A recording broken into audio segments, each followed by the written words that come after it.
Good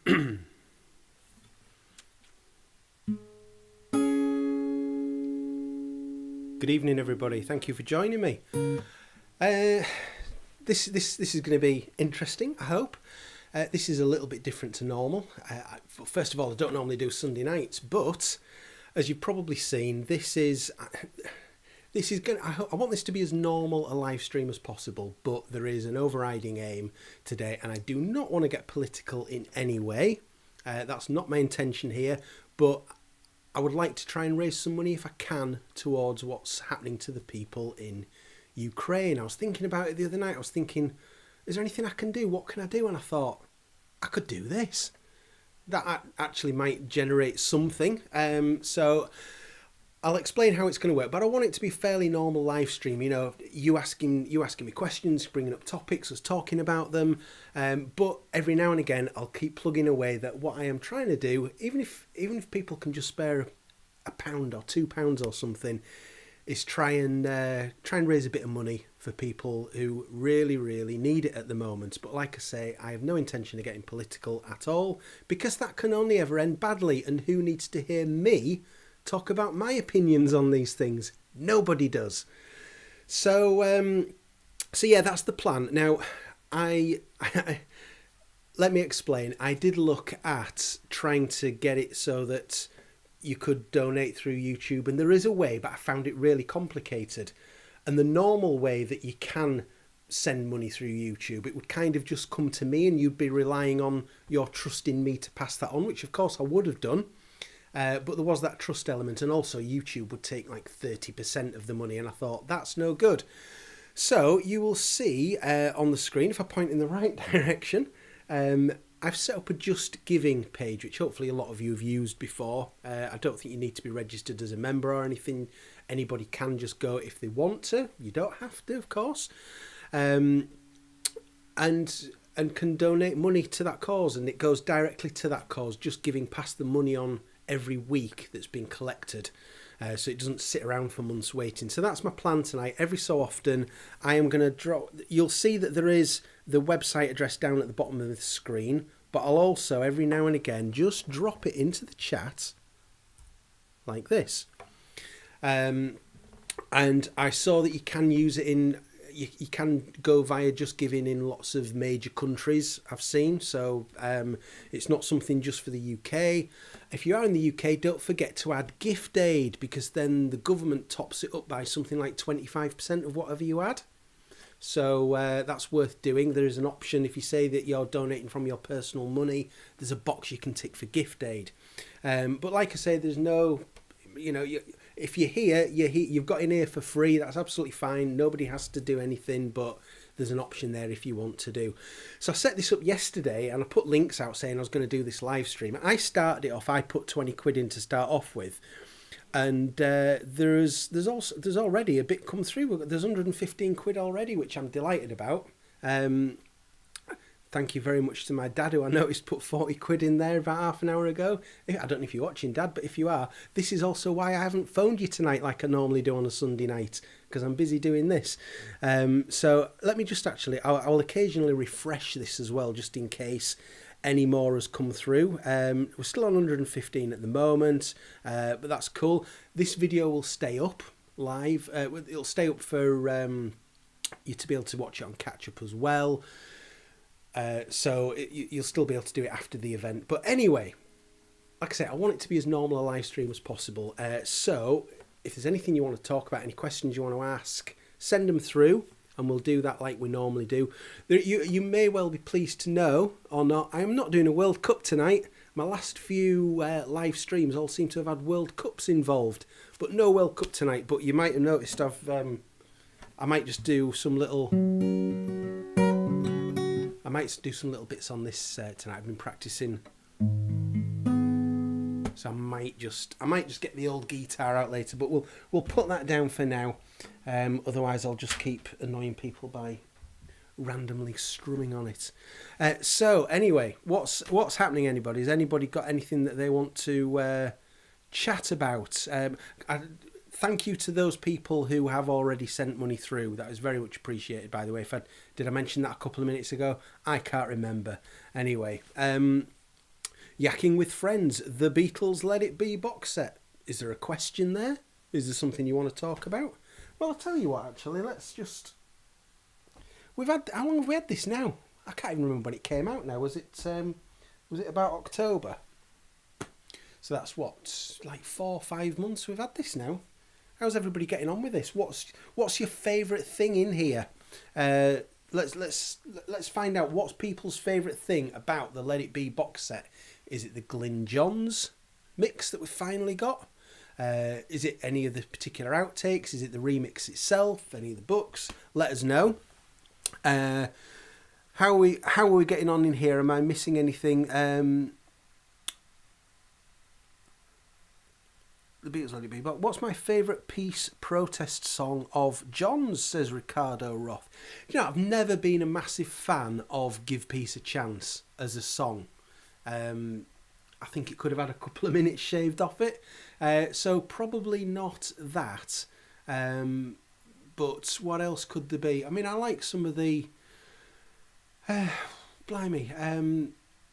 Happy Christmas War is Over is a peace song, isn't it? And that's a great Christmas song. So I'll probably have that. And how appropriate would that be at the moment? Scott, yes, don't forget many people will have given money already. Absolutely. Of course, I understand that. And there'll be people who've done that or don't want to at all. But there might be some people who haven't yet and maybe wanted an easy way to do it. And this might be it. So, yeah, I understand that absolutely, Scott. Yeah. Course. TP1415, you say you've just donated. Thank you very much. That's much appreciated. I see Jake saying the same thing. Thank you. I will try and acknowledge everybody who says that they're doing that. If I miss it, I apologise. I've not missed it deliberately, but I will try and catch up with everybody doing that. Yakking with Friends, is this your favourite bit of this box set? It's the Let It Be album itself and the Blu-ray. Yeah, it's digitally, it sounds really good. I think the remix on here is very, very good and very it's kind of faithful to the original, a bit like Abbey Road was. At Abbey Road, they just kind of made everything a bit more grand and a little bit more presence, but ultimately it was very, very faithful to the original album, as I think this one is as well. But again, it's just kind of enhanced. Whereas I think Sgt. Pepper and the White Album, they were quite radically different to what we'd ever had before. And I don't know whether it's deliberate that Giles Martin has maybe toned down what he's doing a bit, or whether he's maybe learned along the way, or whether it's just something in the nature of the recordings that makes it like that. But certainly, I think the last two have been a lot more faithful to the originals, but just kind of it's like there's just like a little boost button been pressed that just makes it all sound a bit. I think better, definitely. Beck, hi there, evening Andrew. Oh, great idea. Do I think McCartney comes off as the best Beatle from the Get Back documentary? I think it's done him no harm whatsoever. Absolutely. I see a lot of people. I mean, I'm always messing around on Twitter and places like that. And you see, there's so much love for him, and the main thing that people sort of talk about more than anything is just that bit where he's just sort of strumming away on the bass, and then all of a sudden, out of seemingly nowhere, he goes, and he's like 5 minutes later, Get Back's born, and it's just there, and he's been getting so much credit for that. But yeah, I mean, it's kind of the cliche, isn't it, that McCartney dragged them through the last 2 or 3 years because of his work ethic and getting everybody G'd up. But you saw it in evidence there. I think he's come out of it really well. So apologies if I'm missing your comments, because there's more people joining. The comments are starting to come a bit quicker. And again, like I always say, if I miss your comment out, it's probably not deliberate. I've probably just not seen it. Always ask it again, and hopefully I will get to it. What am I expecting from the McCartney set list, says Matt Gaskell. I'm expecting more of the same, but it would be great if he varied it. What's one song you wish he would play? Yours would be No More Lonely Nights. Yeah, I don't think he's going to radically change the set list at this stage. But I've seen some interesting conversations in the last few days about, for example, should he drop back in the USSR from the set list and keep that out? And on balance, from the things that I've read, the sort of arguments for and against, it sounds like he probably should. But I would like to see Pipes of Peace. He never does that. That would be good. I'd like to see that. I would like to see more newer stuff. I hope he does some stuff from McCartney 3. That would be great. No More Lonely Nights would be great. I mean, why has he not done No More Lonely Nights in concert? It's weird. I don't think there can be anybody else other than McCartney who could do like a 2.5 hour, 3 hour set like he does and miss out so many massive sellers. You know, he's got songs that are some of the biggest selling of all time that you will not see him do if you go and see him in concert. And with anybody else, it would stick out like a sore thumb, but you hardly even notice because of what he's got to pick from. Yeah, I don't think you'll see any major changes. There was talk that he might bring in, but this was just fan speculation, he might bring in Mrs. Vanderbilt, because apparently that was a really popular song in Ukraine. Who knew? I didn't until a few days ago. So that would be interesting if he brought that in, because he could do a little spiel around that, couldn't he, as well? Scott, you're multitasking. You're trying to watch the Ipcris Files on ITV as well. That started tonight, has it? I might do that on catch up. I only saw the original film for the first time about 6 months ago, the Michael Caine one. And it was quite enjoyable. I mean, it was no Bond film, but it was all right. Mother, God, blimey. Matothinen, sorry, I can't pronounce your name there. What is your favourite Bowie stuff? My favourite Bowie stuff, I like the kind of through to the early 70s is probably my favourite? No, do you know what? I like the really early stuff. So like the first album that's got all the sort of mad Cockney stuff on it through to sort of Space Oddity era. And then I like the kind of mid-70s, Young Americans through the kind of Berlin period. And then the early 80s,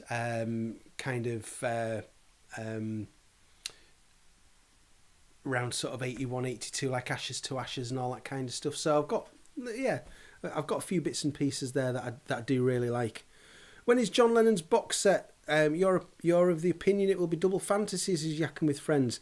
It should be sometime in New York City this year. Should be the one. I think it was originally released in June of 72. I think that's right.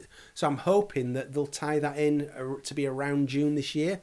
It'll be interesting to see when Double Fantasy comes, because in theory, if they're doing 50th anniversary sets, it shouldn't come for another 8 years, but I'm sure they're not going to leave like a 5-year gap. I'm sure it'll come much sooner than that. Hi, John. You think Let It Be came out 15th of October? Yeah, that sounds about right. I couldn't remember. I'm going to scroll back down to the bottom of the chat. I'm also just going to keep, every now and again, I'm going to keep throwing this link in for anybody who's just joined recently, because I did some of this at the start, but just to say, I want this to be as normal a live stream as possible, that I think it mainly has been so far, but I am trying to see if I can raise a bit of money to help the people of Ukraine. I will keep dropping a link in here in the chat, which is to a Just Giving page that I've set up. All that money goes to the Red Cross and their like humanitarian efforts that they're doing. I'm not going to get political or anything, but I just thought if I can do a bit of good, then let's try and do that. So let's just refresh this. Let's just see how we're doing. We were on £115. Has that changed? I think there's a few people. Way. The 1 and the 5, the second 1 and the 5 have changed round. It's now £151. Thank you very much, everybody. I'm going to go through and I'm going to give shout outs to any names that I see. Robert, thank you. Good idea. Let's take it to the toppermost. Brilliant. Ethan, thank you very much for your contribution there. Jake, yes, you said that you'd done that, didn't you, in the chat? Thank you very much. Tom P. If Tom P would like to add one thing, London Town is the best Wings album. Let's have a little bit of discussion on that. I think you've earned it with your £10 donation there. We'll come to that in a second. Thank you very much. That's my dad there. And let's have a look. What else have we got? Thank you very much, Martin. These were done before the stream started even. Thank you very much from Martin. Anonymous, whoever you are, thank you very much. Thank you, Stuart and Glenn. And I started us off at the bottom there. Brilliant, thank you. So what was that question there? Well, it wasn't a question, but it was a comment about London Town being the best Wings album from Tom P. Is it? What's everybody's favourite Wings album? Let us know in the chat. It's not my favourite. I do like it. I bought it on vinyl a couple of years ago because I only ever had the 93 CD, which is not a great sounding one, but I bought an original pressing vinyl a couple of years ago. It only cost me about £5. And it was just like a new album. It's just this is not how I've heard this album before. Sounded really good. And I think I love Morse Moose and the Grey Goose. I love I'm Carrying. I think that's really great. And the full album version of With a Little Luck, I think is brilliant. I like the way that the song's kind of got room to breathe. You've got that whole section at the end on the album version where it's just like an instrumental section. And then it just vibes for a minute or so. It doesn't do much. And then bang, it comes back in and he finishes off the song. That's really great. And I think the single version, most of that's been ripped out. And for me, that loses a lot of the impact of the song. So I do like London Town. It's not my favourite Wings album. But is there such a thing as a bad Wings album? I don't think there is. Beck, you think McCartney 3 is his best album for a while? Do you think it is better than Egypt Station and or New? I certainly think that McCartney 3, for me, is better than New. There's a really good run in the middle of New, a few songs in a row, and I'm trying to remember which songs it is. It's something like Queenie Eye, New, Early Days, Appreciate, and not in that order, but I think that's a really good run of songs that are in that album. But overall, New is probably my least favourite since Driving Rain. I probably still just prefer Egypt Station over McCartney 3, but it's close. The two really, I think the two really good albums. Considering, who else in the mid-70s has been doing albums like that, of that, putting that creative effort into it. I don't think anybody does.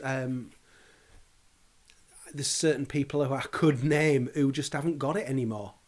And he still has. McCartney still has.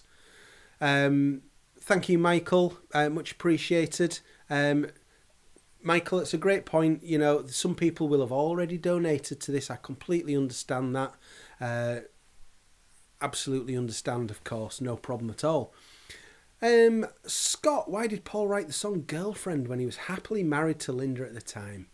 I don't know, but he did all right out of it, didn't he? Especially with Michael Jackson covering it Off the Wall, so he probably made a few quid off it.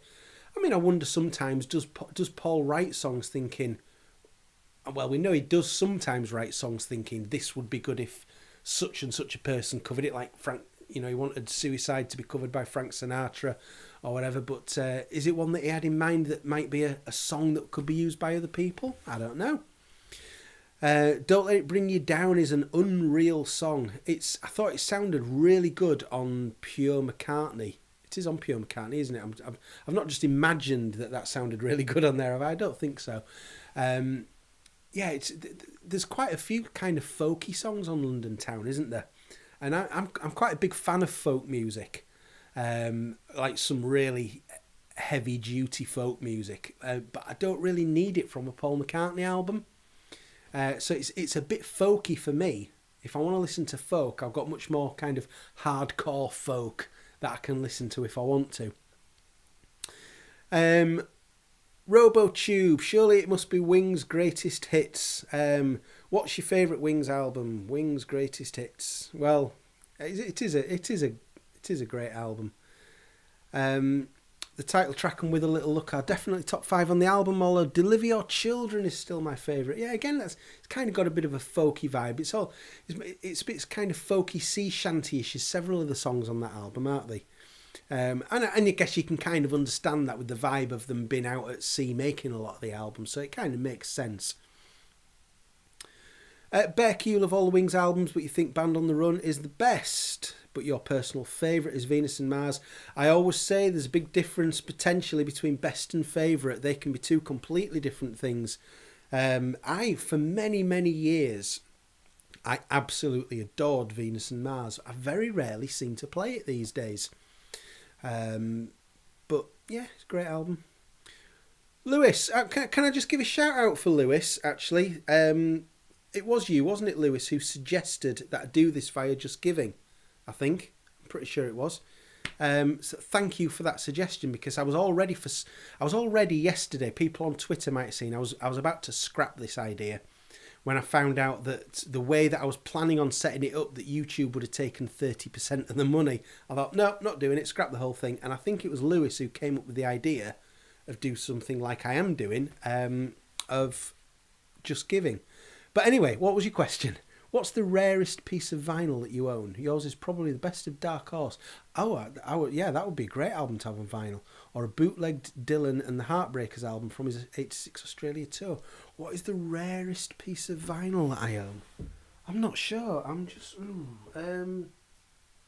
I've got... I don't know whether it's rare or not, but I have got... It's probably not rare, to be honest. I don't think I've got any rare vinyl. I don't think I've got any is the main answer, but probably I quite like the fact that I've got that. Beatles Live at the Star Club, Germany 1962, but it's not going to be rare. I'm sure probably quite a lot of you have got it. But actually on the subject of this, there's been some interesting conversations since Peter Jackson's Get Back came out, and where he was in interviews, he was talking about, you know, how he was able to take the tapes and just separate everything. So, you know, in the Get Back movie, and this is relevant to this, by the way, he was able to separate everything out. So even if they were all kind of jamming, you could just isolate it completely and have Paul speaking or George speaking, or you could just isolate a guitar and get rid of everything else. Well, there's kind of chatter about, well, could you do that with the Beatles Live at the Star Club? Because the sound quality is atrocious. I'm never gonna put that on my turntable because it just sounds so horrible in terms of sound quality. But if Peter Jackson could get on a call with Giles Martin and teach him how to use this software that does this thing that he's done in Get Back, if they could make something sound good out of the Star Club tapes, what a great release that would be. Because the Beatles, they bought the rights to that album, didn't they? There was that court case about 40 odd years ago, but George Harrison appeared in court and gave his recollections of the era, and they managed to get it taken off sale, but they own it now. I'm sure they own the rights to it now. If they could make it sound good, what a unique release that would be amongst Beatles releases of the last few years. So that would be RoboTube. That would be great. But RoboTube, I nearly mentioned Alan Partridge. What's your favourite Beatles album? Tough one. I think I'd have to say The Best of the Beatles. Alan's my hero, more than probably anybody, probably even more than the likes of Paul McCartney. Alan is my hero. The fundraiser, what's this, Paula? Hello, Paula. The fundraiser converted pounds to dollars for US donations. Thank you. Well, good. Thank you. I assume that means you've made a donation. Thank you very much. Yeah, thank you. I'll go and do a bit of an updated total in a few minutes, and I will just, in case anybody's joining again, I'm just going to put in this link. Regular live stream, but I am trying to raise some funds for the people of Ukraine. There's a link there if anybody's able to do that. We'll get you up on screen. We'll show you donations if you're doing that. We'll give you a shout out. And if you're in the UK, don't forget to tick the box for gift aid, because then it's about 25% more that the charity gets. Michael de Groot, I've probably mangled your name completely there. Venus and Mars absolutely blew me away when I discovered it as a teen about a decade ago. I discovered it and Wings Over America at the same time. You also don't play it much these days. I've got a really nice version of it, which... give us a second. Here we go. Sorry, one moment. I'm sure some of you got this a few years ago, the vinyl reissue campaign, and this was a particular funky piece of vinyl. Oh, beautiful. I really wish that this album would get a remix, though. If any Paul McCartney album needs a remix, Venus and Mars does, because there's just always been something a bit weird about the sound of it.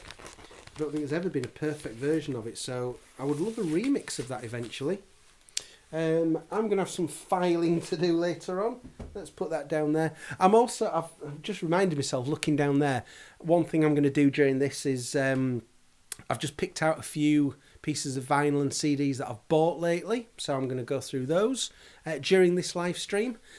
Because I'm conscious that, and somebody mentioned it right up at the top here, that I've not done I used to do the CD and vinyl updates, and they've kind of gone by a little bit lately, but I'd like to get back on those. I'm just going to scroll back a little bit on the comments. Sheffield and beyond, hi, welcome as you are usually here, and thank you for joining again for Peace Across the World, End All Wars. Yep.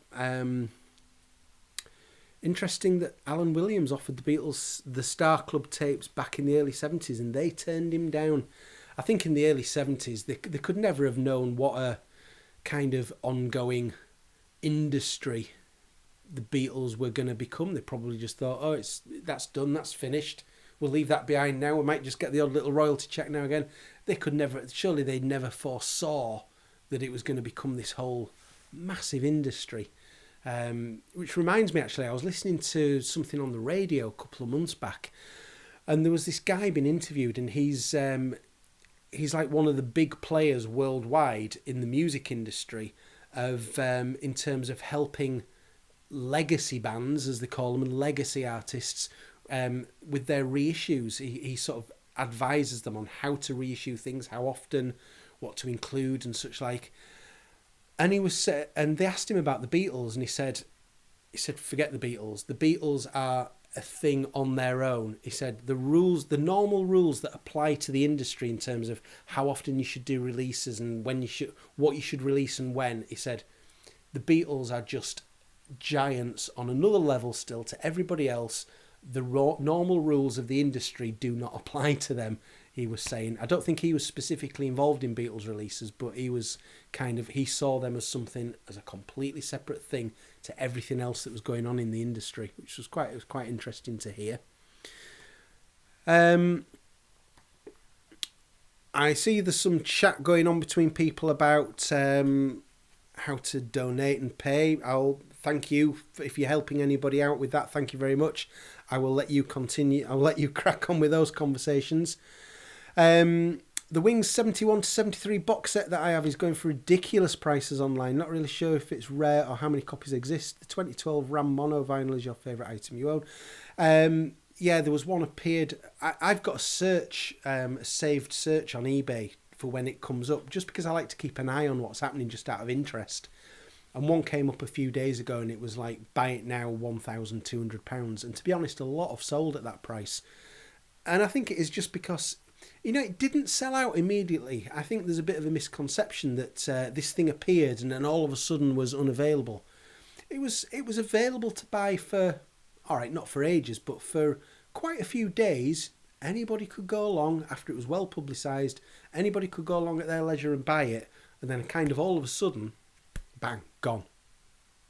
And then a lot of people started saying, oh, well, there'll be a second edition. And I think part of that was because they changed the wording on the website to, rather than just say McCartney 71 to 73, it said McCartney 71 to 73 first edition. So loads of people thought, oh, we're going to be getting a second edition. I remember I did a video at the time saying, not a chance. Well, you're not going to get a second edition of this. So far that's been right. We'll see whether that continues or not. But I don't see that happening again. I don't see them reprinting that. I think there was it 3,000 copies, I think, worldwide? I'm not sure. Anyway, Sheffield and beyond. Andrew, you see Springtime in New York on my shelf. How are you finding it? Well, I tend to go like this. Oh, it's over there. Sorry, that's awful, decades-old joke there. I haven't had a chance to spend as much time with it as I like. There's a song near the end, is it Brownsville Girl, I think it's called, which I really, really like. There's another song, is it Foot of Pride or is it something else? But there's a song on there that just sounds like Dear Yoko from Double Fantasy, the vibe of it. So I'm enjoying that. I was very, very thankful that I got sent that from somebody who shall remain nameless, but whose name appears prominently inside the credits of that that box set, sent me a copy, which I was really, really thankful for.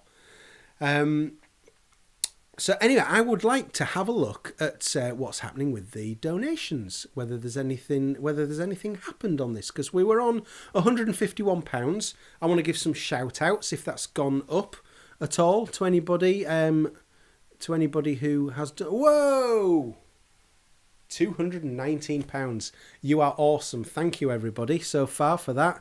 Well, let's have a look. Let's name some names. I'm going to scroll down here. Izzy, thank you very much for yours. You remembered to add the gift aid as well.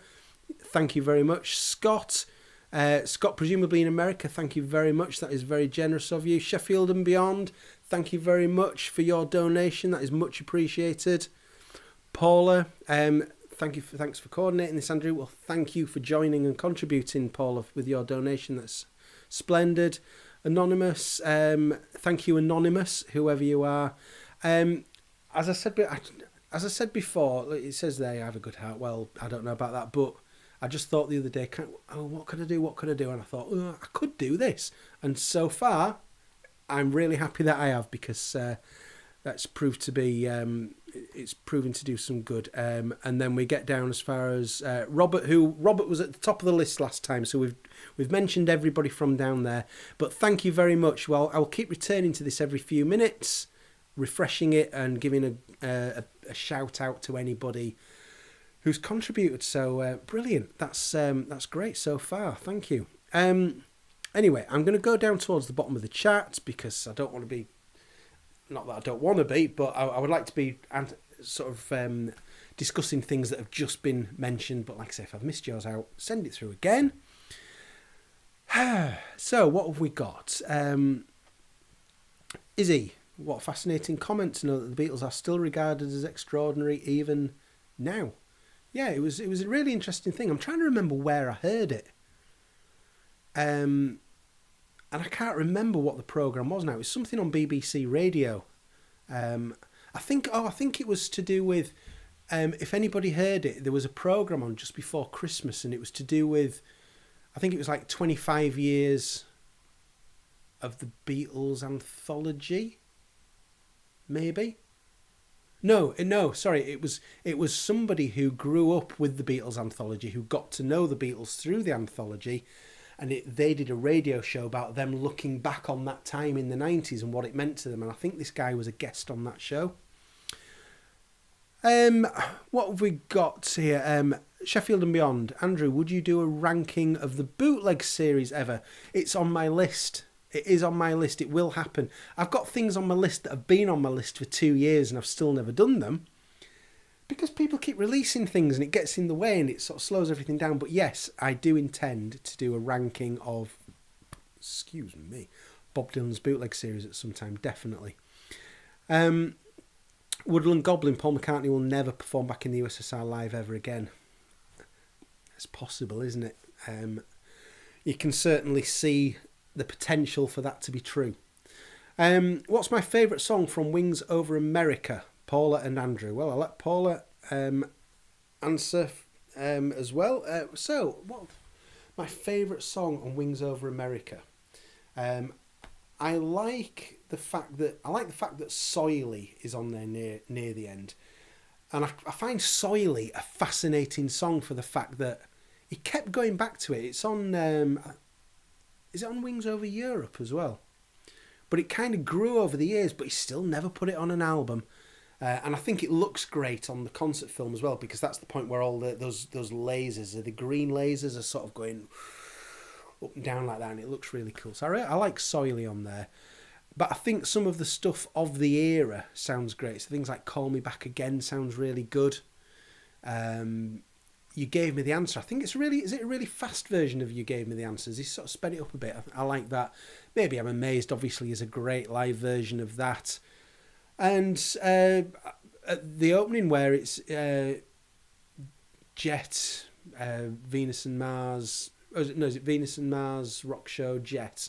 So yeah, there's a lot of good stuff on Wings Over America. That's him at his live peak, isn't it?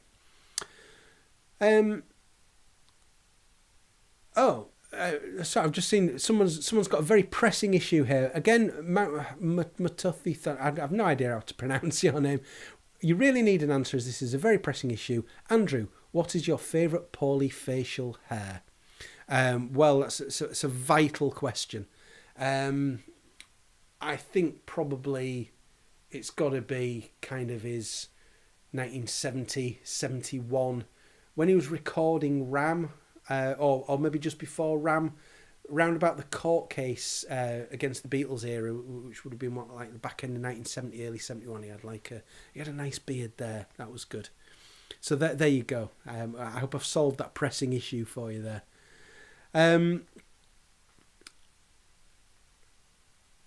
You went to a rally. Sorry, Pete, I thought you said you were in Ukraine with your girlfriend yesterday. You went to a rally yesterday. Great experience. Excellent.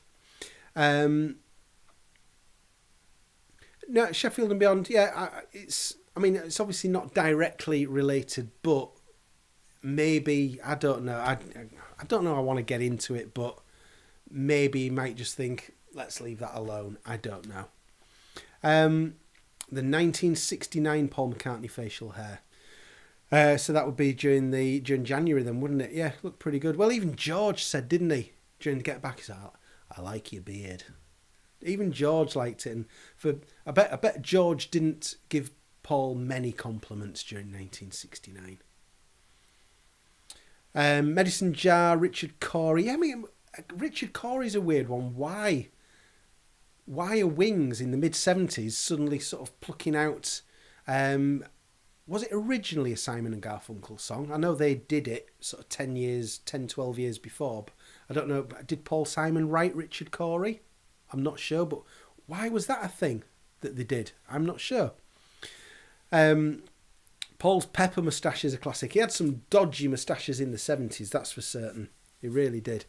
So anyway, I've got a couple of things written down that I wanted to talk about and do, so I might as well get one of those done now. McCartney Legacy, Volume 1, the new book that's just been announced. I did a video on it a few days ago.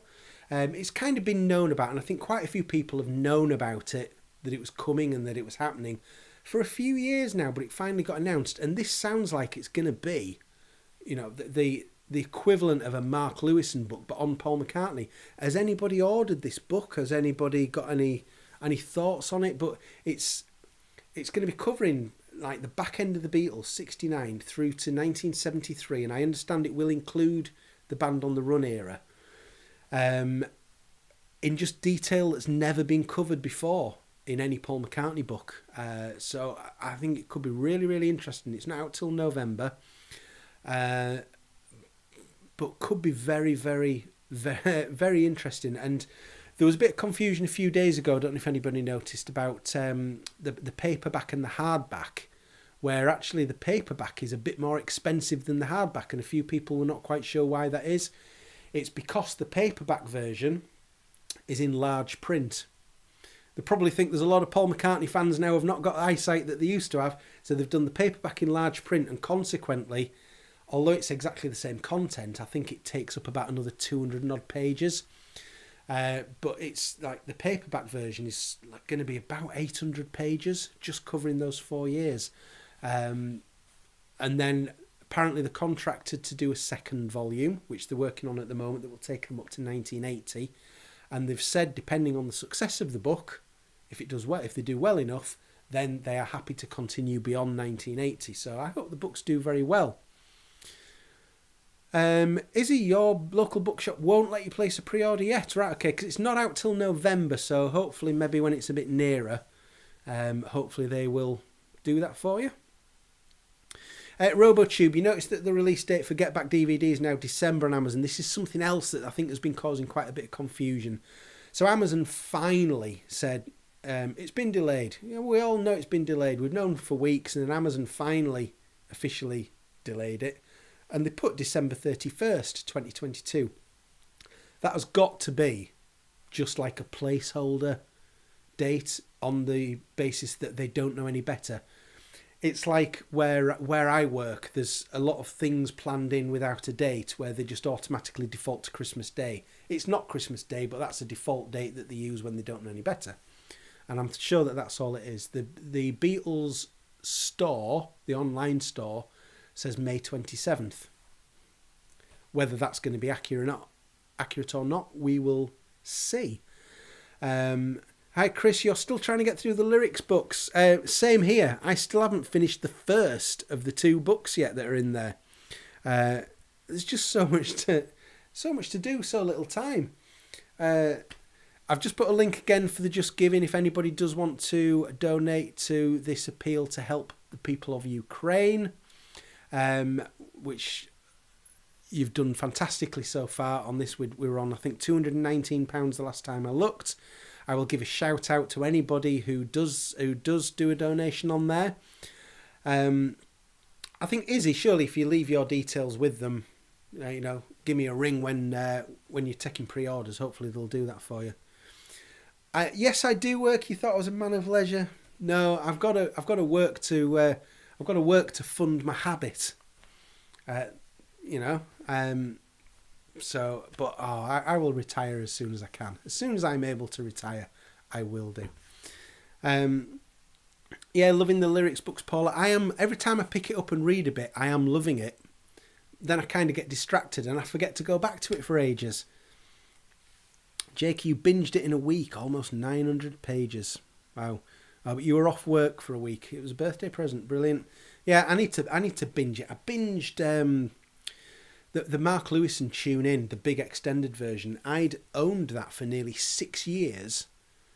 And at that point, I hadn't even got to 6th of July 1957, the day John and Paul met. I hadn't even got as far as that.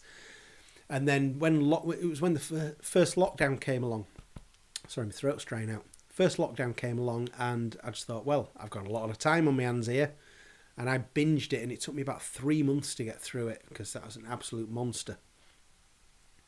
Simon, you saw the lyrics exhibition at the British Library today. Excellent. Nothing that's not in the book, but good to see some of those actual pieces of paper. Brilliant. Are you able to maybe list us 2 or 3 examples of good things that they've got there? I would love to see that. But excuse me a second, my throat's getting dry, so I'm going to pour myself a little drink. But I'm probably going for the worst thing for a dry throat. I'm just going to pour myself a little tot of whiskey. Just for medicinal purposes. If anybody else is having an interesting beverage, let us know what it is. Cheers, everybody. You can't just dive straight into a whiskey. You've got to savour it.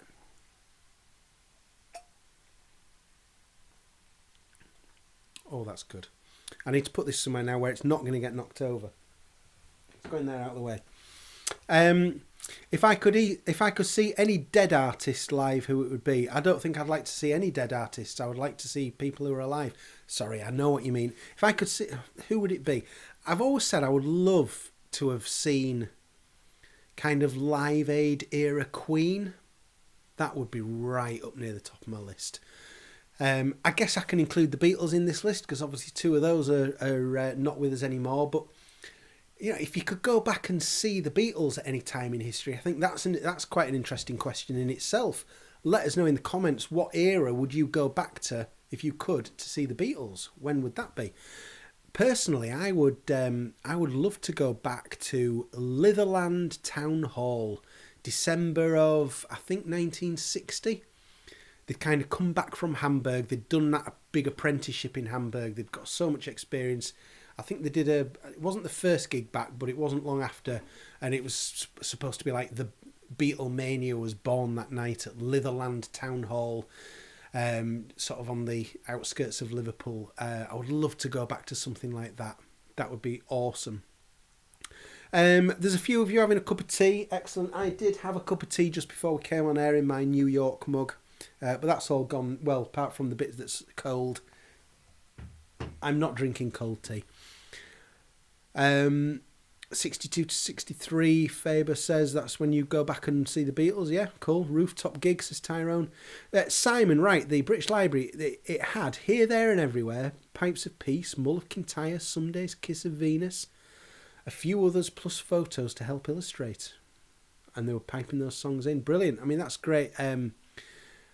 I've been in somebody's house where, I hope this is true, according to him, what I saw on the wall were supposedly the original handwritten lyrics to American Pie, Don McLean. That was quite special. I believe that to be true, but I hope so anyway. Paula, Bowie, you'd see him again. Your dad took you to see him on the Heroes Tour. Great memory, fantastic. You also want to be sat on the rooftop between Yoko and Maureen. Brilliant. Jimmy Nicol, no, it's not. No, it's Yorkshire tea, proper tea. Doing it for Yorkshire. Only Yorkshire tea in our house. Hi Graham, how you doing? You started buying all the Beatles American releases. God, it's just never ending, isn't it? Never ending. Getting hard to find some decent pressings. I presume you mean on vinyl then, okay. I've got the, I don't know if you can see it. Oh, you can probably just see it right up in the top corner. I got the CD versions when they did those 2 Capitol reissues. Probably more than 10 years ago now, wasn't it? That's really all I've done in terms of American releases. As well as, again, CD though, the Hard Day's Night and the Help soundtracks that have got the different stuff onto the main Hard Day's Night and Help albums. But that's enough for me. McMaster, Litherland Town Hall is now your local walk-in centre. Brilliant. Is there anything, do you know, is there anything there at Litherland Town Hall that commemorates this like historic gig that the Beatles did? I would love to know. Let us know in the comments. Right, I'm going to post that link again, and I'm going to do a little update to see whether we've had any more donations in and give you a shout out if there is. So just give me uno momento. I'm just going to refresh this. We were on £219. How's it going? It's naturally going to slow down. We've gone up. Another £8. That's excellent. What have we got here then? What have we got? We've got Paul and Patricia. Paul Millard, £10. And you remembered your gift aid. Thank you very much, Paul. And Patricia, presumably in America, I'm guessing, from the currency type. Thank you very much for your donations there. Just a little reminder here that I said it earlier, but for anybody who didn't hear, just giving, I looked into this before I started because I wanted to know, well, how long does it take before the charities get the money? Because this can be open for like a year. I thought, God, I hope it's not a year before they get the money, but Just Giving pass the money on weekly to the charities involved. So it's going to be at most a week before the charity itself has got that money to do, but hopefully it'll be sooner. So thank you very much for that. Brilliant. I assume it will slow down now as probably a lot of people who are able to and are going to donate probably have done, but we'll keep coming back to that, and I will give you a shout out, as you'll see there, if you are one of the people who donates to that cause. Brilliant, thank you. McMaster, we're on this subject here of Litherland Town Hall. You drove past the Latham. I'm not sure what that is, but in Litherland today. Do I know the significant event in Beatles history that happened at the Latham? Oh, well, I mean, it might be in the Lewison book and I might have read it. If it is, I've forgotten. So, no, I'm going to have to admit defeat on that one. So, yeah, let us know. I know I'm asking a lot, but would you rather have Paul's farm in Scotland or John's Tittenhurst Park home? Well, the natural answer is to say Tittenhurst Park because it's probably worth about £30 million now. I think didn't it get sold just recently? But if we're not talking about money here, which would I actually rather have? I would have Paul's farm in Scotland because it's just a great area of the country. It's a git to get to. I did drive near it a few years ago, about 5 years ago. I had a holiday on Arran, which is just near the Mull of Kintyre. It's like island next to it. And when we left Arran, I went with my dad and we got a ferry over to the Mull of Kintyre. The weather turned foul. It had been glorious weather on Arran. The weather turned foul when we got to the Mull of Kintyre. We drove down to Campbelltown. I quickly got to see the Linda McCartney statue that's there. We had a cup of tea, and the weather was that horrible. We said, let's get out of here. But as we drove back, I was looking for, is it Lowfield Farm, is it called? I might have got that wrong. And you can't really get near it because Paul, over the years, I mean, it's in the middle of nowhere. He bought the farm in the middle of nowhere. And as years have gone by, as pieces of land have become available around it, he's bought them all up. So he owns everything in a big circumference around it to try and make it difficult to get to. Some people still do hike there and get there. But I was just driving on the main road, and I went down a road where I thought, well, yeah, it's there. It's over that hill somewhere. That was the nearest I could get. But I love to spend a lot of time in Scotland, so I'd be on there. So I don't want to get political tonight, but I also don't want stuff like people saying fake news. So that's going. That's going. We're going to see ya. Thanks for joining. I'm not getting political tonight, and I would rather that other people don't as well. Thank you very much. Titners Park was bought by an Arabian family and pulled down and rebuilt. Was it? Interesting. I know I've mentioned it before, but if any of you, I don't know if any of you saw the Liam Gallagher video from a couple of years ago for his song. Which song was it? It was off his last album. I can't remember the name of the song now, but it starts off in that room where the Imagine video was done, and it's Eric Cantona. Bizarrely, starts off in that room. He's like Lord of the Manor, and he comes out of the room, and the camera just in one shot follows him out through the corridors, out of the house, out the front of the house, and it just looks like it did before. And then Liam Gallagher's his chauffeur at the end. So that's a really good video if you get a chance to watch that. Anyway, McMaster, the Latham is where Stuart was attacked, right, and suffered his fractured skull, and could possibly explain the aneurysm that caused his death. Probably does, doesn't it?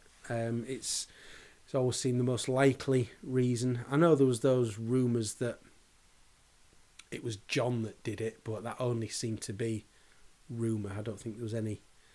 Well, I hope there was no truth in that anyway. But, yeah, interesting.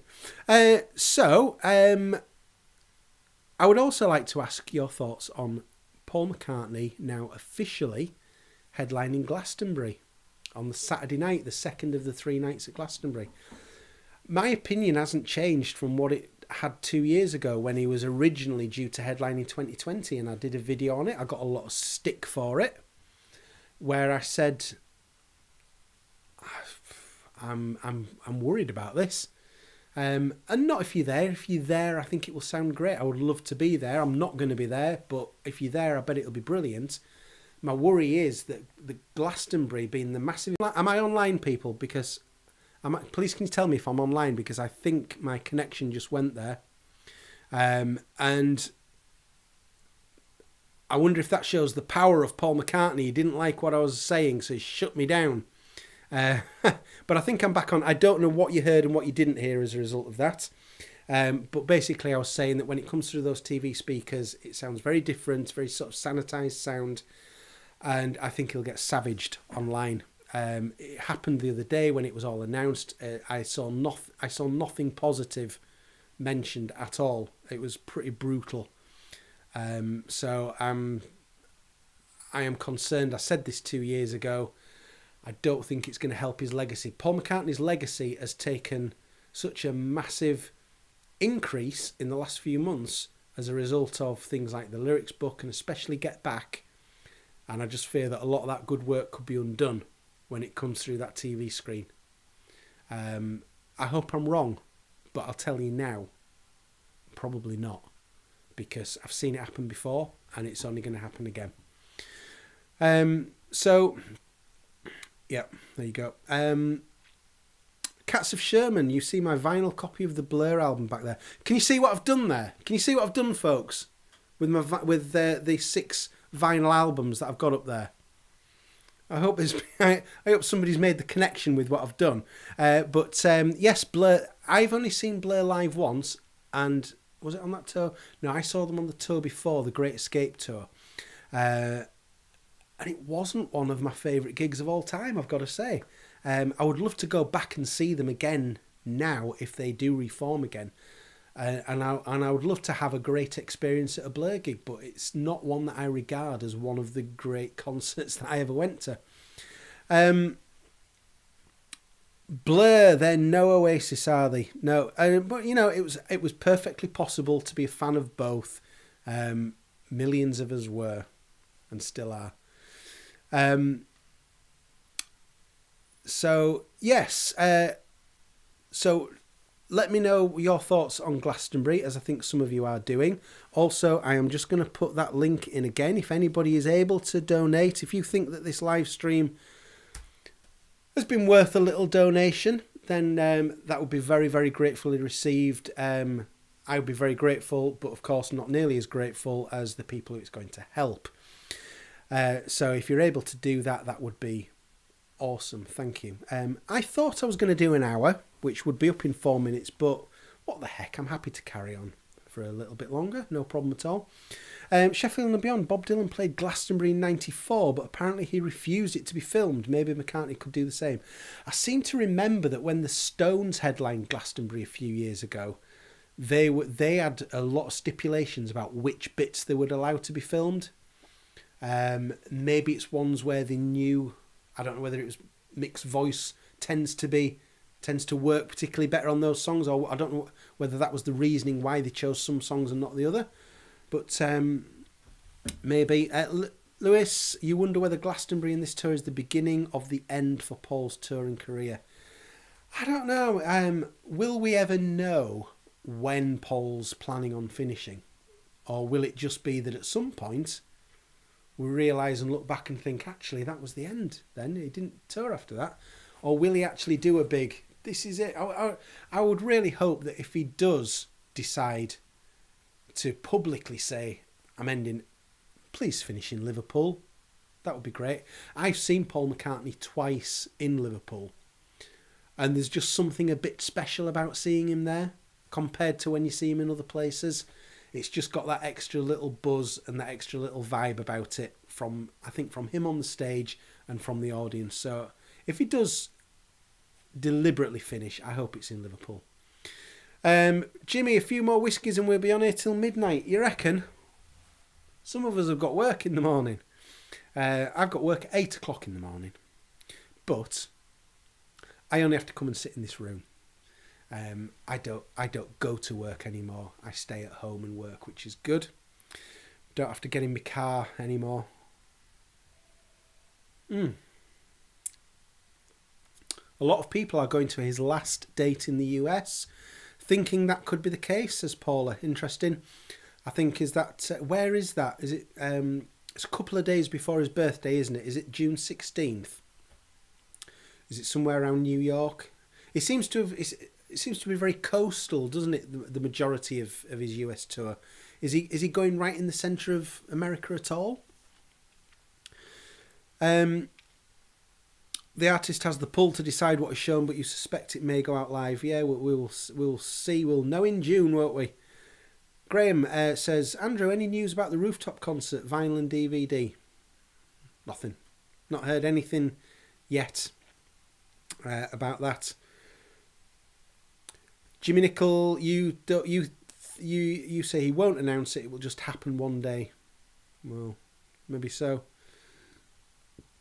Do I know if Ringo's new book will ever be available to buy in the UK?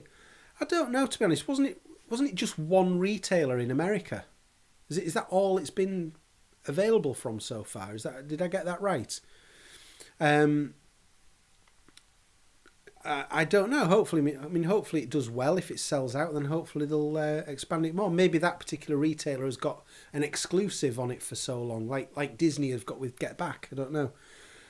I saw him. I see Scott's mentioning James Lightfoot. I did see James. You appeared a few minutes ago and apologised for being late. No apology necessary, but thank you for joining. Thank you to the person whose name I can't pronounce, Matohafihan. Thank you for joining very much. I'm going to carry on for a bit longer. So, yeah, if anybody does want to do a donation, there's that link again, because you can always do it later. People who are watching on catch up can do it, but of course I can't give you a shout out because I can't do time travel. But I can give you a shout out if you do it while we're on this particular stream live. I've got a couple more things on my list that I wanted to do tonight, and probably Sheffield and Beyond plays a tune. I was just about to say probably there's one of them I ought to do before I have too much whiskey. So those of you that joined my early live streams back when lockdown started, I used to do these stuck in my room live streams every week. And I used to do a tune. I used to learn a tune or one that I already knew every week, and I used to play a bit of guitar. And I haven't done that for about 18 months or more. Well, a lot more. So I thought I'm going to do this tonight. Just because it's a bit of a different kind of live stream. And also I thought, well, can I get a song that just sort of maybe means something? So I have been... Oh, there's the opening chord. Can anybody guess what this is? We'll see if anybody can guess what it is just from that opening. It's a D minor, but up 4 frets, making it effectively an F sharp minor. But I'm just going to do this. This is only going to take a minute or so. This is not going to be the full song. Sheffield and Beyond. You're good.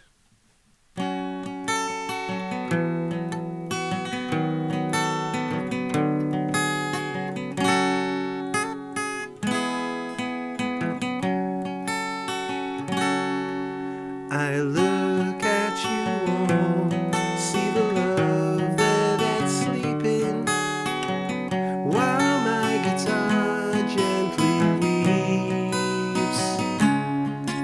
I look at the floor and I see it needs sweeping, still my guitar gently weeps. I don't know told you how to unfold your love. I don't know how someone controlled you. They bought and sold you. I look at the world and I notice it's turning, while my guitar gently weeps. With every mistake we must surely be learning, still my guitar gently weeps.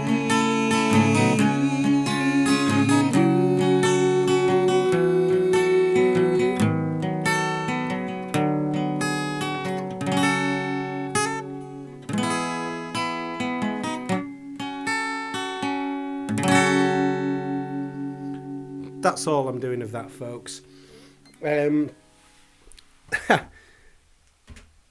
I did that on one of the live streams back in lockdown, and I'd kind of learnt it for that, and I just thought yesterday, can I remember how to play While My Guitar Gently Weeps? So I managed to figure it out without Googling it, because if I don't practice things, I forget them so quickly. But I managed to remember about 80% of it, and then worked out the rest of it.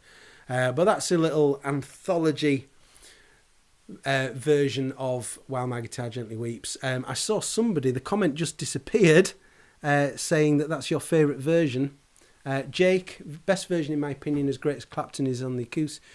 Clapton is the acoustic anthology, hits different. That version, that arrangement that George did originally, that's on Anthology 3, that is also by far my favourite version of While My Guitar Gently Weeps. I love the version that's on the White Album, of course. It's epic, it's brilliant, but there's always a little bit of me that thinks maybe you should have just left it as it was. Not that I wouldn't have wanted the final version, but I just think it's the best version. Thank you, everybody. Thank you. Thank you. This guitar keeps on crying. He did like a song about guitars crying, did George, didn't he? Yeah, thank you, everybody. If you think that was worth a little donation to the people of Ukraine, feel free to do it on the link that I'm just that you will have seen come through a few seconds ago, because of the little time lapse between me speaking and when you actually see what I'm saying. Yeah, Simon, if you've never tried to learn that one, it's all straightforward chords. It's a bit of D minor, C, G, A, F, and D. You've just got that nice little descending bass note, dum dum dum dum dum dum dum dum dum, which I mean they were liking that, weren't they? Round about the time, Dear Prudence does it as well. Do you know? I really hope that I did have an instance where a live stream where I've been doing stuff that it actually got blocked for copyright. I really hope that this doesn't. But we've done the good that I was hoping to do anyway, even if it does get blocked. But yeah, Dear Prudence. Can I remember how it goes? After the intro.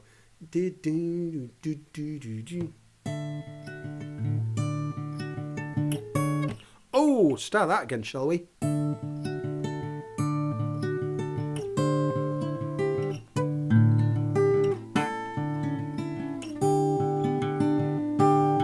Here we go.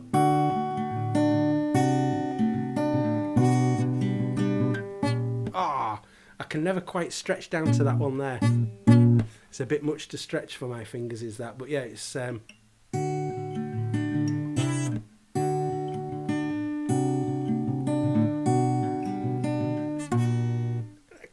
can't quite get my finger down there. David, hi David. Just got Bookends album by Simon and Garfunkel, 1968. What a year for music.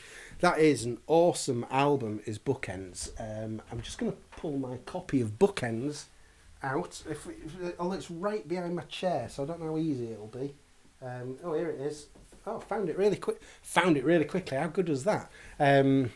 Keep your vinyl organised, and it makes it so much more easy to find. Bookends is great.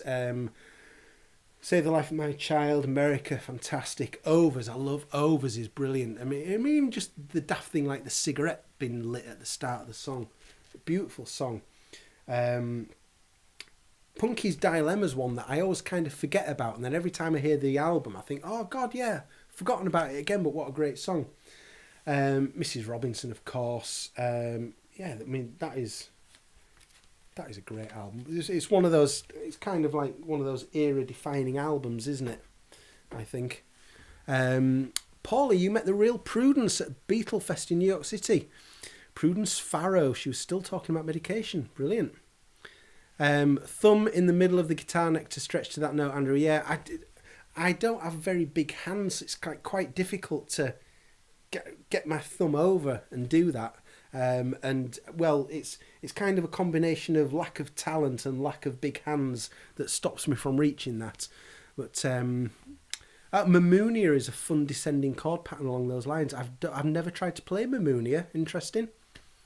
Yeah, Bookends, brilliant album is that. But anyway, yeah, talking of albums, I did say that I was going to do a bit of an impromptu CD and vinyl update during this, because I've not done one for ages, so I've just pulled out a few things that I've got recently that I thought I'll just show. Look, I've got these recently. So I've got a few pieces of vinyl, a few CDs, and if anybody's got anything they want to say about any of them, then do. So let's start with the vinyl, shall we? You can probably see what this is.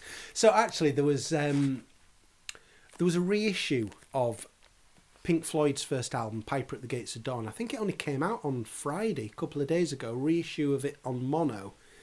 So I was immediately, when that was announced, I thought, oh, I'm going to get that, because I haven't got Piper at the Gates of Dawn on vinyl. I've got it on CD. So I thought, oh, I'm going to get that. But before I ordered it, I thought, let's just play the album, just to remind myself of what I like about it.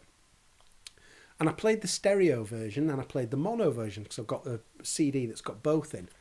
And I thought, flipping heck, I much prefer the stereo version. I'm not going to order the new mono. So I ordered the stereo version of Piper at the Gates of Dawn. This came out about, I think 2018 this came out. Remastered by Bernie Grundman, so that's always a sign of quality. Remastered from the original analog tapes by James Guthrie, Joel Plant and Bernie Grundman. So I do enjoy listening to this album. And to be honest, I think the best thing about this album, the music's really great, but I honestly can't think of an album that has more interesting song titles than Piper at the Gates of Dawn. It's just if you've never heard of this album and you picked it up and you looked through the album titles and it's like Astronomy Domain, Lucifer Sam, Matilda Mother, Pow R Tok H. What does that mean? Take Up Thy Stethoscope and Walk, Interstellar Overdrive, The Gnome, Chapter 24, The Scarecrow, Bike. I just think for song titles, that is absolutely brilliant. Tears for Fears opinion. They make a new album this year. I've listened to the new Tears for Fears album, The Tipping Point. Very much enjoyed it. On the one listen I've done so far, it hasn't ingrained itself in my brain, so I'm going to go back and listen to it more. I think their music has aged brilliantly. They've kind of, you look back now and just realise, God, they were a special band, and it was maybe kind of easy to overlook that at the time. Oh yeah, good pop songs, no doubt about it. But looking back on it now, do you think actually they were one of the classic bands of the era? DMF, you prefer Interstellar Overdrive in mono? Cool. It just seemed a bit more alive for me in stereo, and that's why I went for this version rather than the new release that's just come out. I've also, one of my favourite albums from when I was a teenager, I was always a massive fan of Erasure, and this has just kind of got so many songs on that are relevant to me as a teenager. And things that happened as a teenager. That is a fantastic album, one of my favourites. I picked up on vinyl the new Bob Dylan album from last year. I got it on CD when it first came out. What I cannot understand is why this piece of vinyl is so cheap. It's a double album.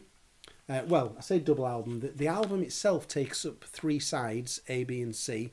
Side D, although it's part of the album, it is Murder Most Foul, one song that takes up the whole side. But it's like £16 or £17 for a double album, and it sounds superb, the pressing of it. So I was really glad to get that. And then I got this, Doors, LA Woman. I'd never heard the album before, so when I played this vinyl, it was my first listen of the album. I only knew Riders on the Storm, the last song in it, and I thought, that's a great song. So I bought it on the strength of that, and I really enjoyed it. It's like the hairiest, sweatiest man rock you can imagine is this album, but I did really enjoy it. I want to get a copy of the first album, The Doors, but I kind of want to buy it once and get the right version, because I've heard about some versions that just aren't fantastic. I want to get the right sounding one, which I've never quite figured out what is the right sounding one. But I want to get that at some point. I'm trying not to ignore the comments because I realise I'm kind of off on my own thing at the moment. Yeah, James, it's just been silly cheap, and I don't understand why. I'm going to do the CDs now. I'm just going to have a little woo. Oh yes, that's good. So I've got CDs, and I've also got actually one other thing that I haven't shown anybody yet. Not on a video anyway. Only people who've been round to my house. I got a Christmas card sent just before Christmas, appropriately, and Happy Christmas, war is over, John and Yoko, and on the back, I hope you can see that okay, Happy Holidays, love, Yoko and Sean. They've got my address from last year when Plastic Ono Band came out, and I was very lucky to be, as far as I know, the first person certainly the first person who went on YouTube anyway to get the Plastic Ono band box set, the big box set up there, like a month before the release. So when I got a Christmas card, I was really chuffed with that. So that's the one and only time I will show that on video. That's going to go back safe to where it's been kept. But anyway, I've got a few of the CDs as well. So I got this, and you'll see I've already swapped these over into the new wallets that I've been doing by getting rid of my jewel cases. Damaged by Lamb Chop. So has anybody listened to Lamb Chop? It's like very sort of very soothing, very calm, very gentle Americana type music. And he's got a really nice, very distinctive voice. The singer in Lamb Chop, and some really nice songs on there. So I got that. I got that for about £1 off eBay.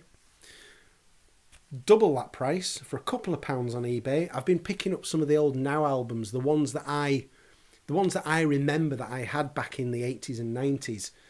So I've been picking up a few Now albums, and this has got some stuff that I love on, like The Shaman Ebenezer Good is on here. And there's a song that I rediscovered on here that, I mean, it was a big hit at the time. It was a big number one and then kind of got forgotten about. But I've been really enjoying Sleeping Satellite by Tasmin Archer. You remember that one? Rediscovering that. What a great song that is. It's also got the version of Crying on there, Roy Orbison and KD Lang, which I think is beautiful. But you can't help thinking of Tony Angelino on Only Fools and Horses when you hear that song sung as a duet. So I can't get that out of my mind. What have we got coming through in the comments again? Because I don't want to ignore what's coming through there. April. You were just listening to Pink Floyd today. Oh, you were listening to Piper at the Gates of Dawn. Yeah, brilliant. They are really interesting song titles. Maxter, you've just picked up the Abbey Road remaster, a copy of All the Best, and Neil Young live at Carnegie Hall. Nice. Yeah, Paula, I may well put that in frame, but if you frame it, you can't see both sides, and that's the only issue really with framing it. What else did I get? I got this. Some of you might have this. We Can Work It Out. This came out, I think it was about 15 years or more ago, and it's called Covers and Cookies of Lennon, McCartney and the Beatles, and it's very kind of funk soul orientated. So it's got people like Al Green and Stevie Wonder and Sergio Mendes, Jose Feliciano, the London Jazz Four, doing covers of Beatles songs. It's really interesting. There's a cover of A Day in the Life on here by a band called Chocolate Snow. And for the life of me, I've listened to it a few times now. It's really good, but I cannot for the life of me pick out anything at all on that makes me think that it's a cover of A Day in the Life. There is nothing to do with the melody, the structure, or anything that is remotely relevant to A Day in the Life. So I don't know. I don't understand, but that's pretty interesting. If you like your Beatles funked up a little bit, some of you have probably got that anyway, I would imagine. And the last CD to show you, I finally got around. I really, really love. I'm a massive fan of the Kill Bill movies, and I've got Kill Bill Volume 1 soundtrack CD, got it at the time, but I'd never picked up the second one. Finally got that. I was actually bizarrely, I have no idea why this event happened. I went to the DVD launch, the official, let me get this right. What did I go to? I went to a gig in York when this film came out, and it was described as the official launch party for the Kill Bill Volume 2 DVD. And a lot of you, if you know the films, you'll know the band, the 5678s. The Japanese ladies go woohoo, woohoo. I mean, they're not in Volume 2, they're in the first film. They were there. They played live in York at this event, and we were giving out like matches, packs of matches, cigarette lighting matches, that were Kill Bill Volume 2 themed, and it was like the official DVD launch party. Why it happened in York and how I ended up going. I mean, I think it was just something you could buy a ticket to. It wasn't an invite thing, but that was a bit weird. But it was a good gig. Thank you, Paula. Thank you. See you later. Cheers. Thank you for joining in and donating and everything. David says, did I get the Mike McCartney book? No, I haven't. I would love to see it. I don't know whether there's another version available other than the one that's like 300 and odd quid. If there is, I would love to get it. I can't afford to spend 300 and odd quid on a book. I'm not going to do. Even I'm not going to do that. But I would love to see if there is another version available. I tried cheekily. I sent a message to Mike McCartney because I thought I would love to interview him for my YouTube channel. That'd be great. But I didn't get a reply, of course. And why would I? But you know, if you don't ask, you don't get. I asked and I still didn't get. But never mind. So no, have you got it, David? Let us know if you've got it. Has anybody out there got the Mike McCartney book? If you have, let us know. I am going to do, because I haven't done for ages, I'm going to do an update on the donations. I'm going to put the link in here for if anybody thinks that this has been worthy of a little donation to the cause of the people in Ukraine to help them out. It goes to the Red Cross and their humanitarian efforts. Then please feel free to do so. The link is there live for you to do so if you haven't done already and you would like to. That would be great. I'm going to go and have a look now and see whether we've got any update. I think this will have slowed down a lot because a lot of people, you were very, very generous, donated earlier on. But let's see whether we've got any more come through. And if there is, I will give you a shout out.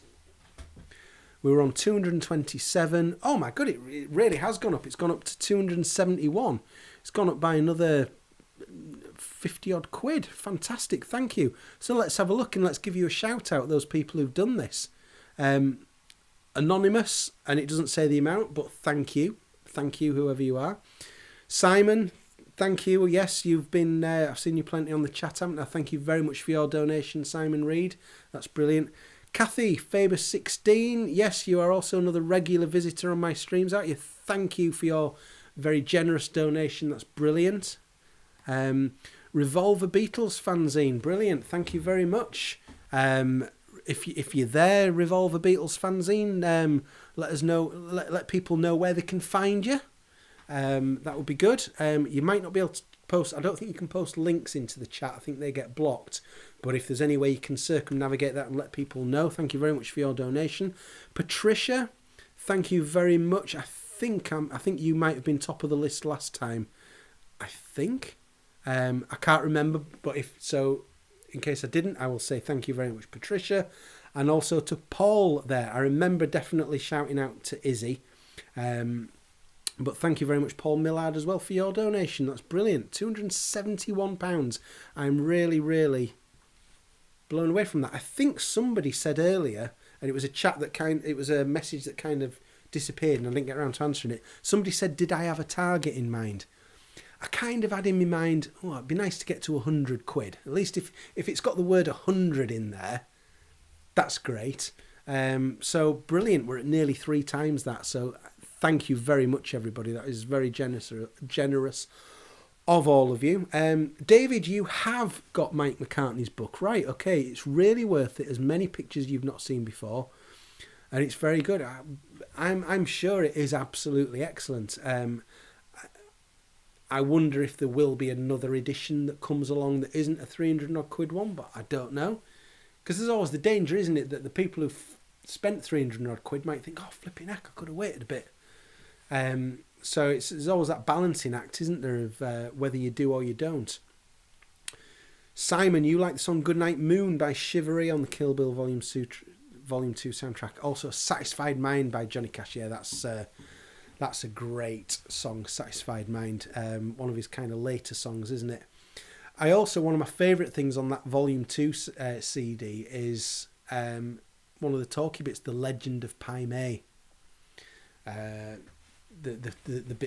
talkie bit between Bill and Beatrix Kiddo. Yes, the nod was not returned. I love the Kill Bill films. I think they're absolutely fantastic. Folks, if you've got anything else that you want to talk about before I start thinking about wrapping up this live stream, then send it through, and I'll make time for anything else that you're going to send through. But there will have to come a point at some point fairly soon where I start to wrap this up. But it's not just yet. So send us anything that you've got that you want to say, that you want to ask, and we'll do that. Thank you, Tom. You're going to donate. Brilliant. Thank you very much.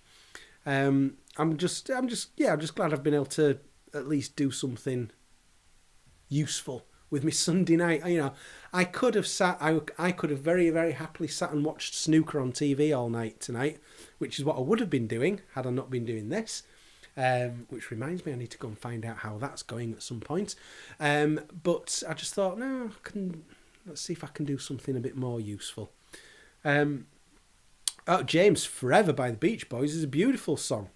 Absolutely gorgeous song. I get a bit mixed up on Beach Boys in terms of what songs are on what albums, and I know that it's roughly Surf's Up Sunflower era, but I can't remember exactly which album that's on. But that is a beautiful song. Dennis Wilson's album that he did a few years later, is it Pacific Ocean Blue? That's really interesting as well. I've tended to be a bit harsh on basically any Beach Boy other than Brian Wilson over the years. I've always sort of kind of wondered, well, apart from being like really nice singers, I've always struggled to figure out exactly what their unique talents were, and I know that that's not because they haven't got them. It's because I have a lack of knowledge of what they are. I realise it's my issue. Dennis did that really good Pacific Ocean Blue album. Was it late 70s, for example? Sunflower, James. Yeah, I knew it was somewhere around there. Seal says, hi Andrew, if you could choose one thing from the Revolver album that you could change or improve for a remix, what would it be? Good question, Seal. My immediate thought, and I will also give it a little bit of thought as to whether there's another more specific answer I want to give, but my immediate thought is that when you listen to Revolver, especially in mono, I think the mono version is the best, but there's a bit of a muddiness there. There's not, some of the things haven't got the clarity, where if you've got an acoustic guitar, for example, sometimes it just you can't quite, I'm losing my words here a bit, but it's just not quite got the clarity of the stereo version, even though it's kind of a better mix in other ways. So it's that clarity, and it's the same with Help. I find Help to be the same in mono, that it's a little bit muddy on the mix, and sometimes the acoustic guitars don't particularly shine so bright. But I would love to hear, for example,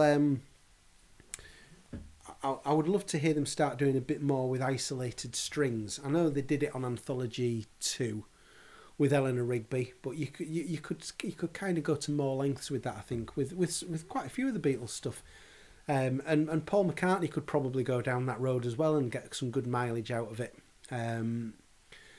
Is there anything else more specific that I would like? I think that one of the issues that they've got is what do you do with Tomorrow Never Knows, because I think the way that it was created, I think it's one of the big technical challenges that Giles has talked about is what is Tomorrow Never Knows, and the tape loops and the way that they recorded it, and they kind of recorded it in a way that makes it very difficult to remix.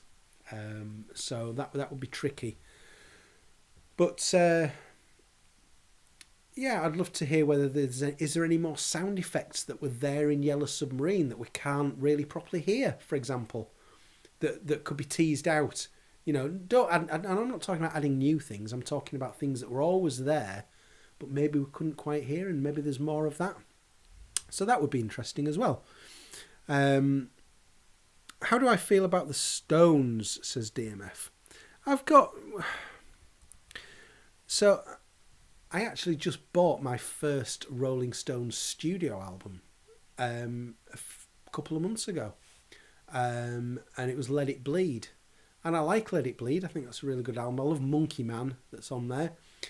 I've got Stones compilations. I've got that London Years box set that came out about 30 odd years ago. It's got a lot of singles and B-sides, and there's a lot of Stones songs that I really like.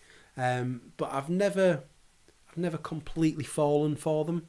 It's always just a case. I obviously appreciate them, and have massive respect for them and what they've done. But I've never kind of really fallen in love with the Stones. But I do like Jumping Jack Flash is probably my favourite Stones song. I used to play that. I used to play and sing that in a band years ago. And you're supposed to have an open tuning for Jumping Jack Flash, but you can kind of get away with it.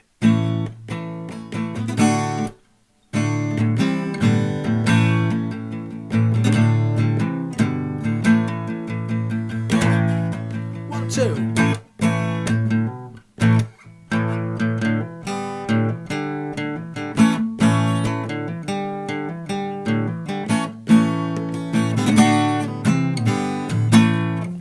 Really like Jumping Jack Flash. Yeah, you can't get it quite authentic sounding on when you've got standard tuning. You've got to alter your tuning to get it really sounding proper. Random question, Sheffield. I love a random question. Send your random questions through, everybody. Sheffield and beyond. Have I ever been to Disneyland? Yeah. I've been to Florida 3 times. We've done Florida holidays as a family, where we've been for 2 weeks and we've done 13 full days at Disney. We love the place.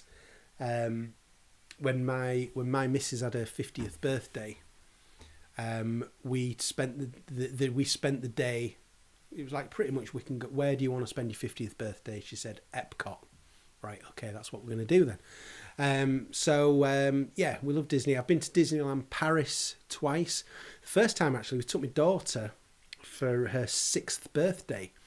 And we got there really early. We got there before the park opened, and they wanted to choose somebody to open the park with Mickey Mouse for everybody. And my daughter had her birthday badge on that says 6 today.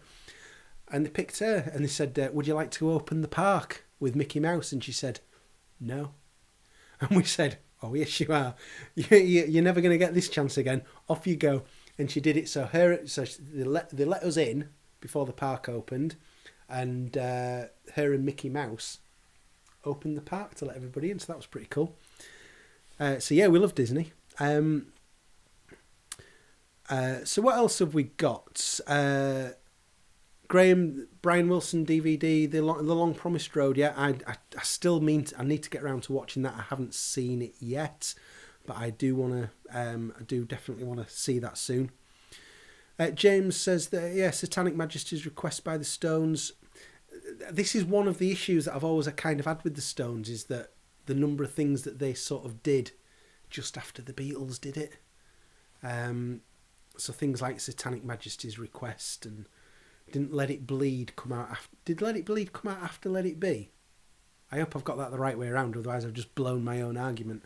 But I kind of always felt that the Stones were doing things sort of...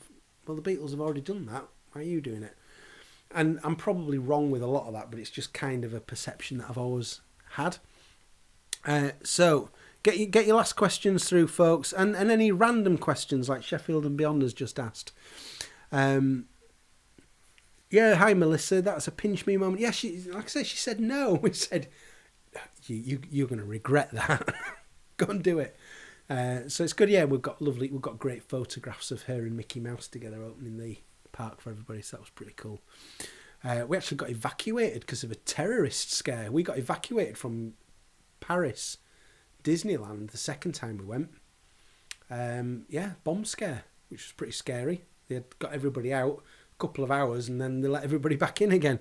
But the number of police everywhere was incredible. James, I have got my own theory completely wrong there. Let It Bleed was before Let It Be.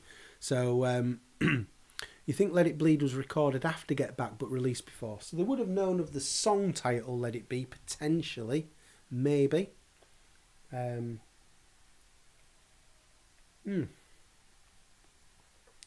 My throat is definitely getting sore, folks. I'm going to put that link in again. If anybody does want to do a kind of a last donation, if you think this live stream has been worth it, then please do. I would be very grateful, as will the people of Ukraine. They'll never know that this is where it's come from, of course, but we can know that we've helped a little bit. Maxter, some of you have to drive to work in the morning. Thank you very much. And if you're passing Litherland Town Hall on your way to work tomorrow, give it a little wave from me, will you please, and tell them that this is where I wish I was. Where I wish I was. The gig that I wish I'd been to of the Beatles. Yeah. Cool. So I am going to just do... Oops. Let me just scroll down. Let's do a little update on the donations. See whether we've got any more through. Like I say, I think, as I said before, I think it'll slow down now as most people have done it. We were on 271.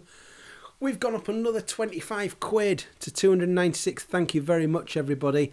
So I will, if you would like a shout out on here, then I will. It'll be one of the last things I do. Will be my last run through of this. But I will give anybody a shout out who's done a donation. So if you want to get a shout out, do the donation, and you will see that I will shout you out. Fantastic, David J. That could be David Jackson. I might be giving credit to the wrong David. I don't know, but I know David Jackson's been on. Thank you very much, David, whichever J it is. Tom Bray, thank you very much. Anything we can do to help the Ukrainian people, and great work. Thank you very much for your donation, Tom. I think we've got as far as we got last time. We mentioned everybody there last time. If you would like to do a donation for the people of Ukraine, this goes via the Red Cross. That's how it goes to Just Giving. We'll automatically pass that money over to the Red Cross within the next week, and they can obviously use that to do the good stuff that they do. So I'm going to give it a few more minutes. So if anybody does do any final donations, I'll finish by showing those and giving people a shout out, because I don't want people to do a donation while I'm on air and for me to not acknowledge it. So, what have we got on the chat?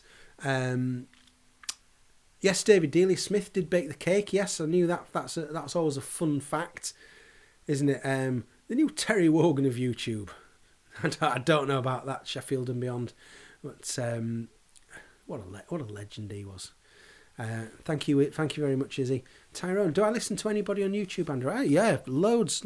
Actually, there's one that I'm going to give a shout out to, which I did give a big shout out on Twitter the other day to somebody who's on YouTube, and it might be of interest to some of you.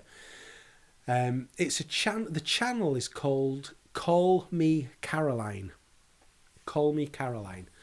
And it's a lady in Australia, and she's just finished a series of videos that have just been absolutely superb.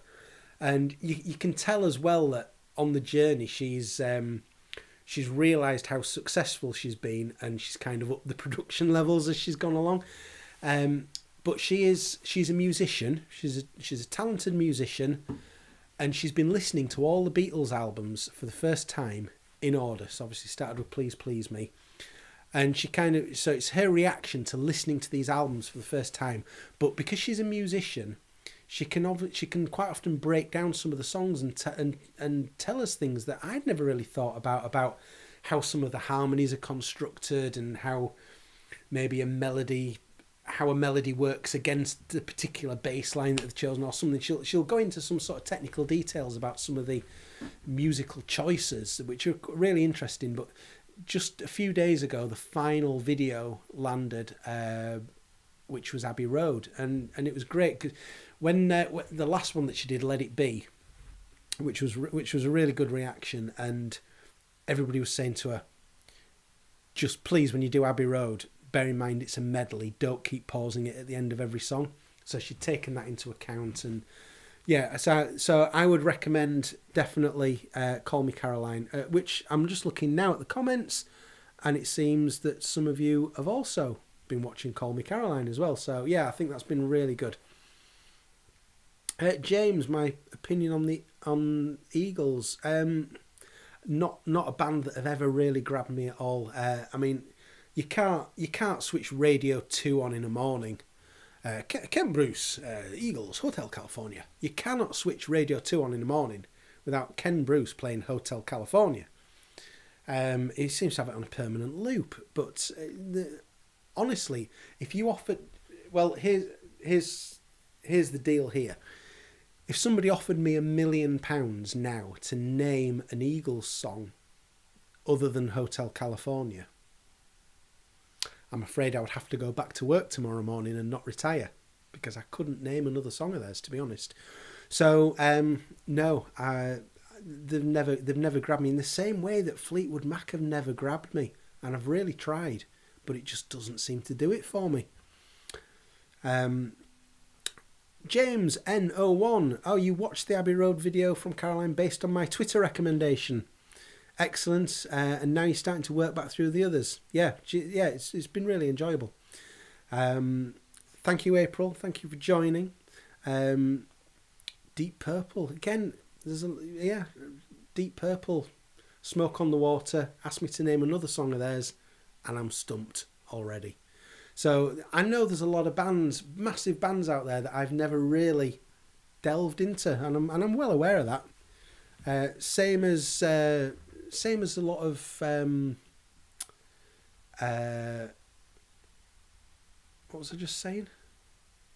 Same as a lot of films. There's a lot of films that massive films that I've never seen, just because I've kind of been concentrating too much on watching other films 20 times rather than watching 20 films one time.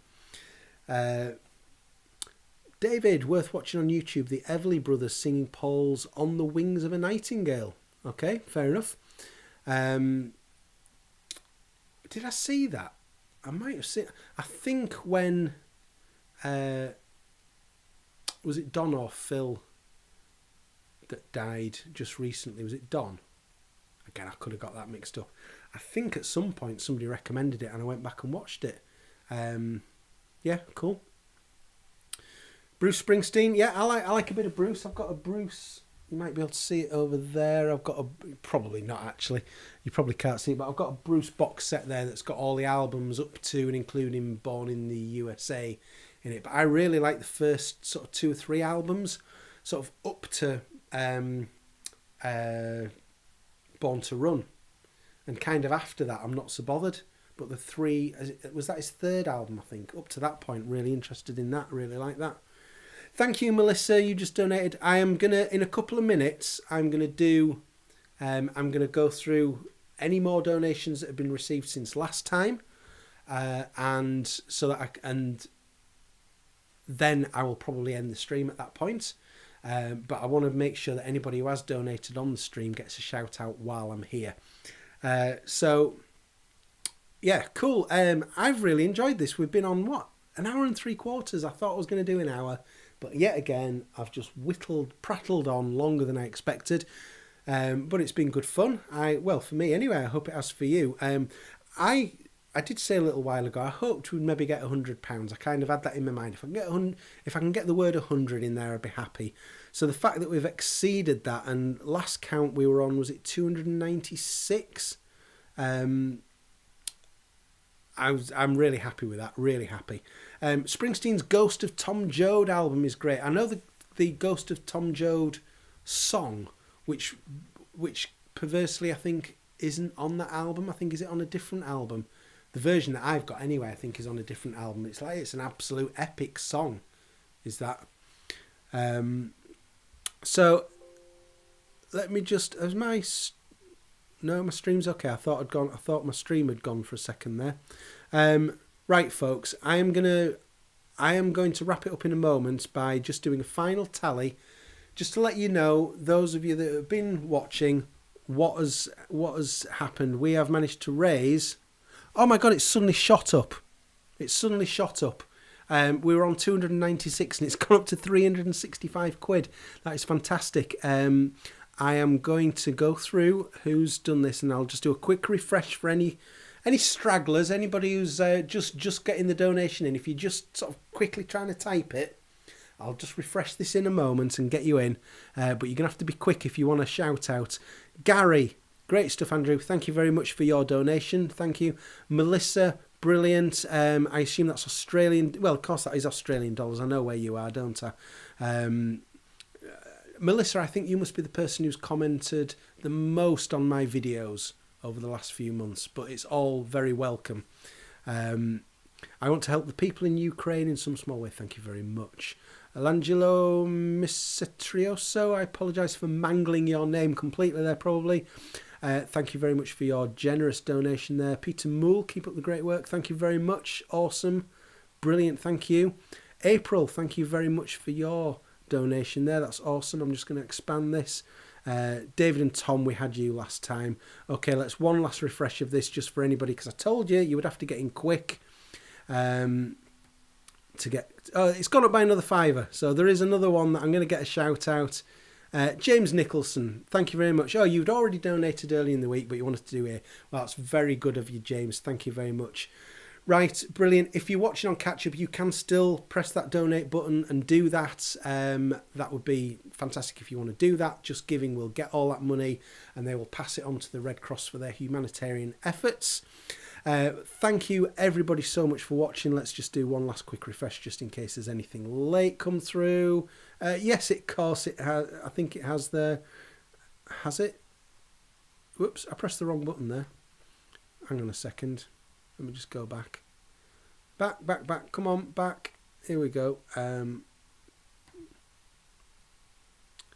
You saw my While My Guitar Gently Weeps lyrics there. You don't want to get the lyrics wrong, do you?